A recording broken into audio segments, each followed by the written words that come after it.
दोस्तों, हमारे YouTube मंच पर आपका स्वागत है। इस वीडियो में हम भारतीय राजनीति की 10 सबसे बड़ी लूपहोल्स पर चर्चा करेंगे।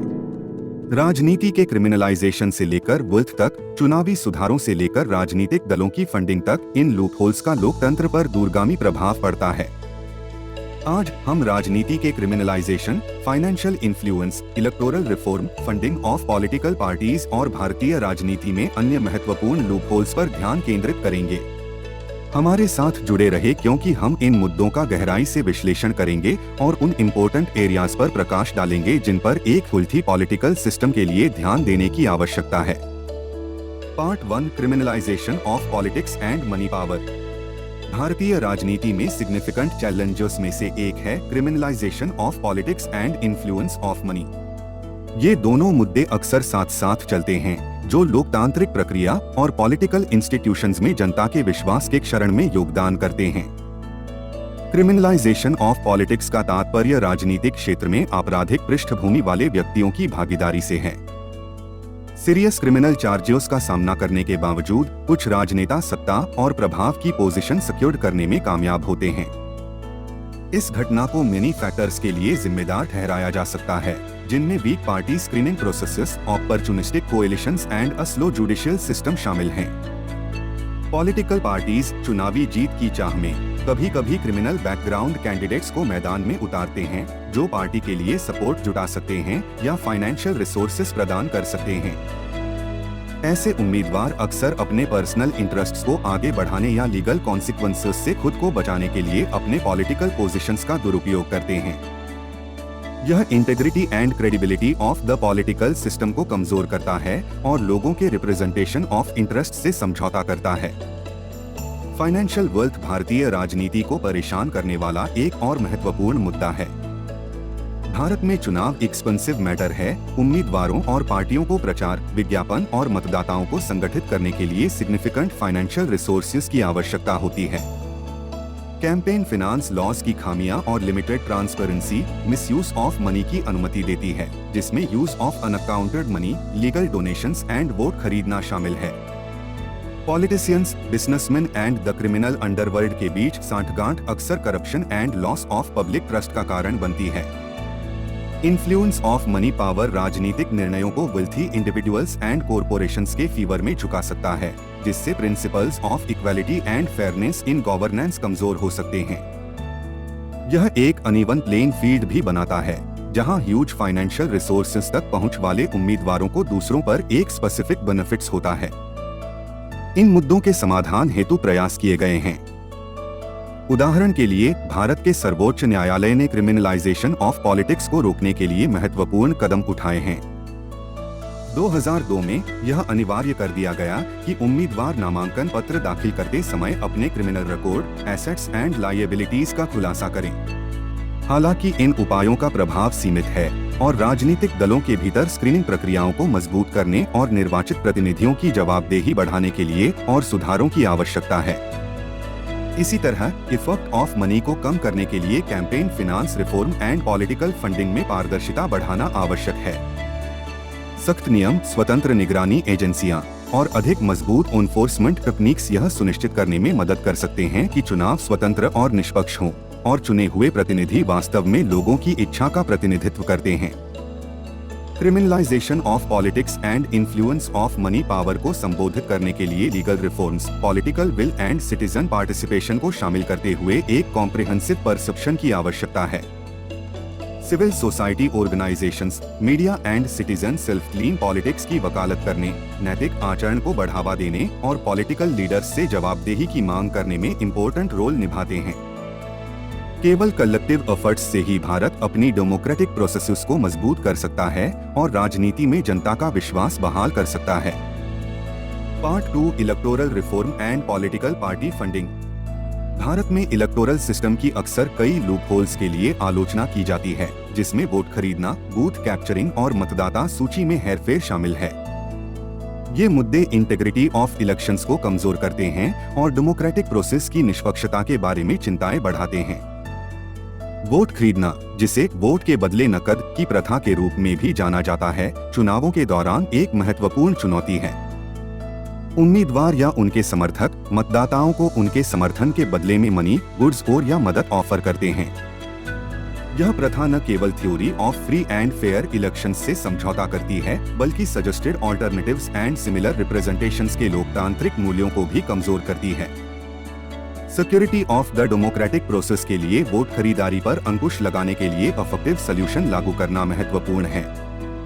बूथ कैप्चरिंग एक और इलेक्शन मैल प्रैक्टिस है, जहां इंडिविजुअल्स और ग्रुप्स जबरन मतदान केंद्रों पर नियंत्रण कर लेते हैं, मतदान प्रक्रिया में हेरफेर करते हैं और मतदाताओं को स्वतंत्र रूप से मतदान करने के अपने अधिकार का प्रयोग करने से रोकते हैं। यह प्रथा अक्सर धमकी, हिंसा और मतपत्रों में हेरफेर से जुड़ी होती है। चुनावी प्रक्रिया की प्योरिटी को इंश्योर करने के लिए बूथ कैप्चरिंग का पता लगाने और उसे रोकने के लिए strict security measures and robust technology आवश्यक है।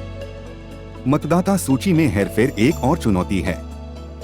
मतदाता सूचियों में गलत या फर्जी एंट्रीज मताधिकार से वंचित कर सकती हैं या अयोग्य व्यक्तियों को वोट डालने की अनुमति दे सकती हैं। फर्जी एंट्रीज के खिलाफ एडिक्वेट सिक्योरिटी मेजर्स के साथ साथ regular update and verification procedures के माध्यम से एक्यूरेट वोटर लिस्ट बनाए रखने का प्रयास किया जाना चाहिए। इन चुनौतियों के अलावा पॉलिटिकल पार्टीज की फंडिंग के मुद्दे पर भी ध्यान देने की जरूरत है। पॉलिटिकल फंडिंग में पारदर्शिता की अक्सर कमी होती है, जिससे पॉलिटिकल कैंपेन्स में बेहिसाब या इलीगल मनी फ्लो हो सकता है। पारदर्शिता की यह कमी करप्शन, चेंजेस इन सेंटिमेंट और systems and decision making processes पर निहित स्वार्थों के अनड्यू इन्फ्लुएंस के लिए जगह बनाती है। वर्तमान में राजनीतिक दलों को एक निश्चित सीमा से नीचे के योगदान के लिए अपने डोनर्स आइडेंटिफिकेशन का खुलासा करने की आवश्यकता नहीं है, जो सिस्टम की अपारदर्शिता में योगदान देता है। इम्प्रूवमेंट जो पॉलिटिकल फंडिंग में अधिक पारदर्शिता की मांग करते हैं, जैसे strict disclosure norms and party financing की निगरानी के लिए एक स्वतंत्र रेगुलेटरी बॉडीज, राजनीति में मनी इफेक्ट्स को कम करने के लिए जरूरी हैं। इनमें से कुछ मुद्दों के समाधान के लिए हाल के वर्षों में प्रयास किए गए हैं। भारत का चुनाव आयोग prevention of electoral malpractice and electoral process में सुधार के उपाय करने में सक्रिय रहा है। इलेक्ट्रॉनिक वोटिंग मशीनों (ईवीएम) की शुरुआत, voter education campaign and peaceful polling सुनिश्चित करने के लिए डिप्लॉयमेंट ऑफ सिक्योरिटी फोर्सेस ऐसे उपायों के कुछ उदाहरण हैं। हालांकि सिस्टमिक चैलेंजेस से निपटने के लिए मोर कॉम्प्रिहेंसिव इलेक्टोरल रिफॉर्म्स की आवश्यकता है। पॉलिटिकल पार्टीज को भी एथिकल कॉन्डक्ट अपनाने और अपने कामकाज में इंटरनल डेमोक्रेसी सुनिश्चित करने की आवश्यकता है।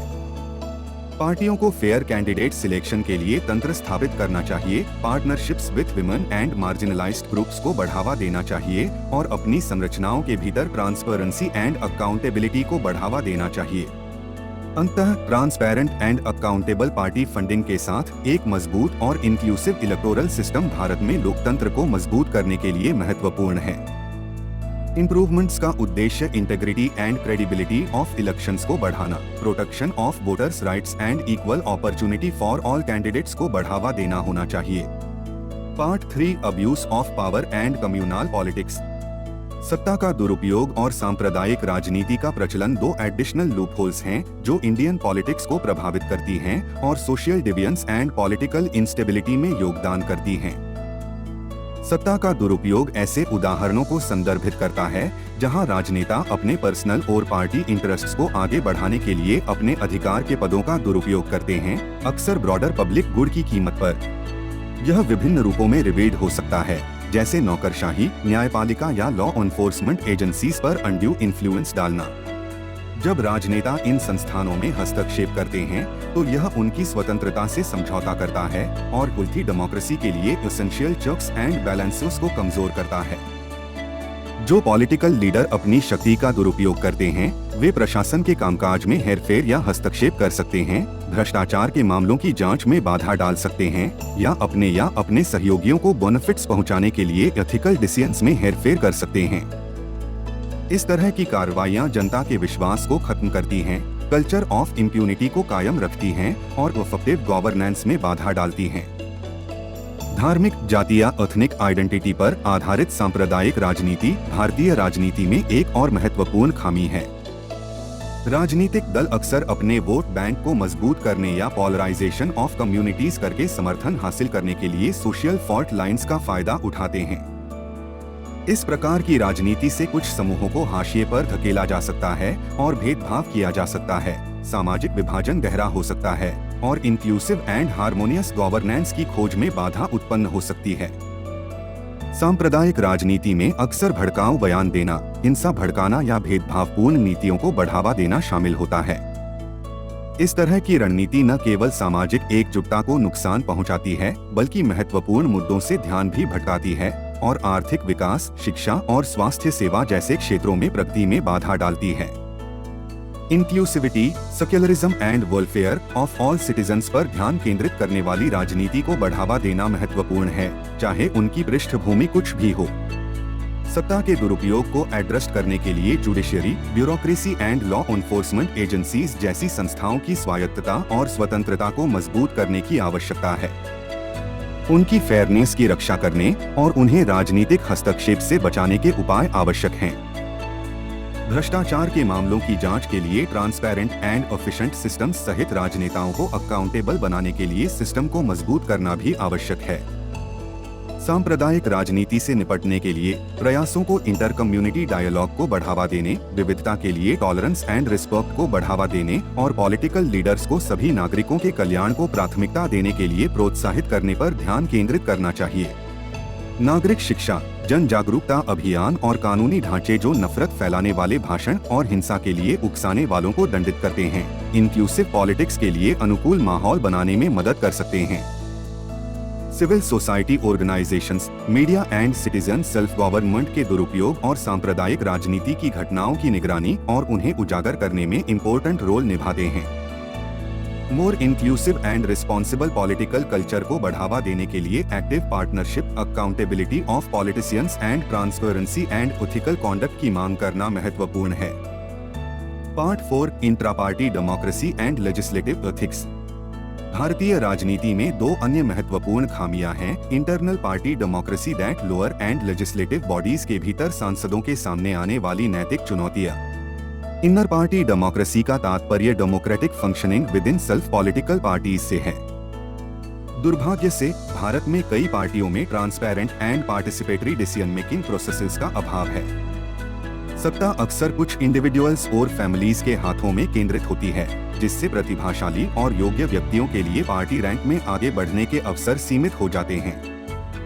सत्ता के इस कॉन्सेंट्रेशन से lose internal debate, limited accountability and party leadership and grassroots members के बीच अलगाव हो सकता है।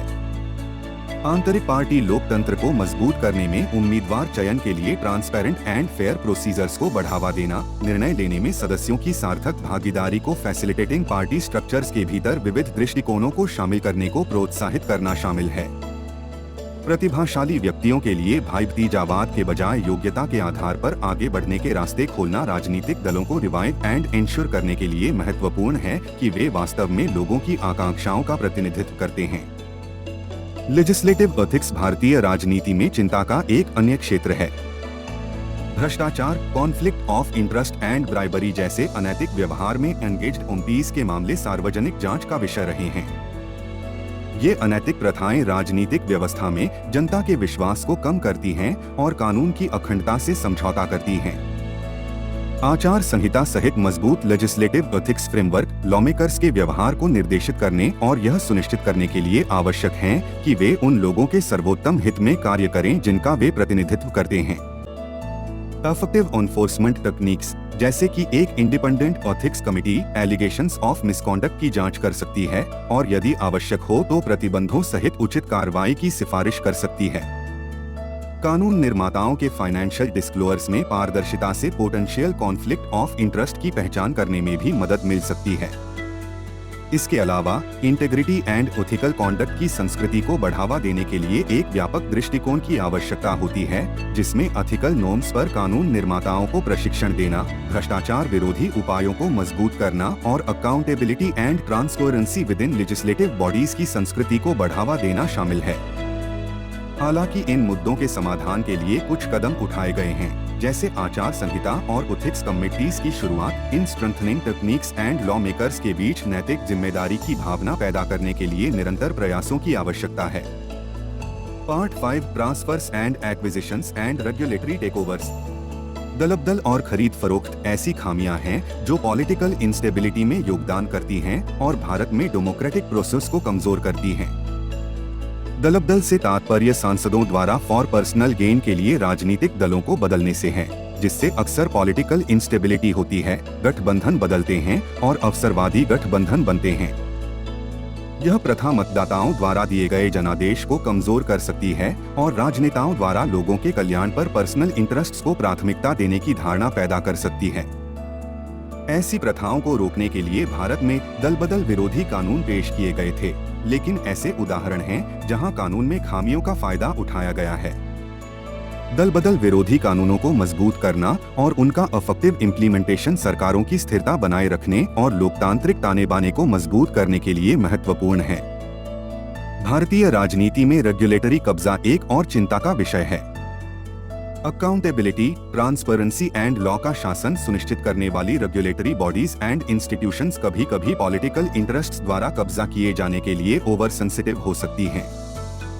यह कब्जा तब होता है जब रेगुलेटरी एजेंसीज उन लोगों से प्रभावित या नियंत्रित होती हैं जिन्हें वे रेगुलेट करना चाहते हैं, जिससे इंडिपेंडेंस एंड इफेक्टिवनेस से समझौता होता है। रेगुलेटरी कब्जा चुनाव आयोग, anti corruption bodies and finance, environment and telecommunications जैसे क्षेत्रों की देखरेख करने वाली रेगुलेटरी एजेंसीज जैसे संस्थानों के कामकाज को कमजोर कर सकता है। इन इंडिपेंडेंस ऑफ बॉडीज को मजबूत करना, political influence and regulatory decisions लेने के बीच क्लियर आइसोलेशन करना और अकाउंटेबिलिटी एंड मॉनिटरिंग के लिए तंत्र स्थापित करना महत्वपूर्ण है। दलबदल और खरीद फरोख्त से निपटने के प्रयासों को कानूनी ढांचे को मजबूत करने, आंतरिक पार्टी लोकतंत्र को प्रोत्साहित करने और थियोरेटिकल पॉलिटिक्स की संस्कृति को बढ़ावा देने पर ध्यान केंद्रित करना चाहिए।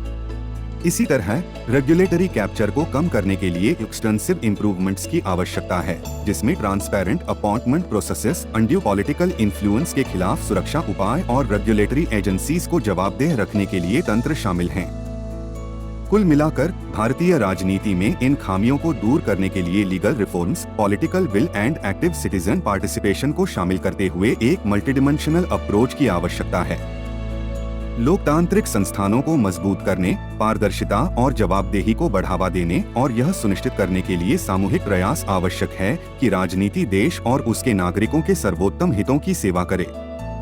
भारतीय राजनीति की 5 सबसे बड़े लूपहोल्स पर चर्चा अंत में है। हमें उम्मीद है कि इस वीडियो ने आपको भारत के पॉलिटिकल लैंडस्केप में मौजूद चुनौतियों के बारे में बहुमूल्य जानकारी प्रदान की है। इन खामियों को समझकर हम समाधान खोजने और अपने लोकतंत्र को मजबूत करने की दिशा में काम कर सकते हैं।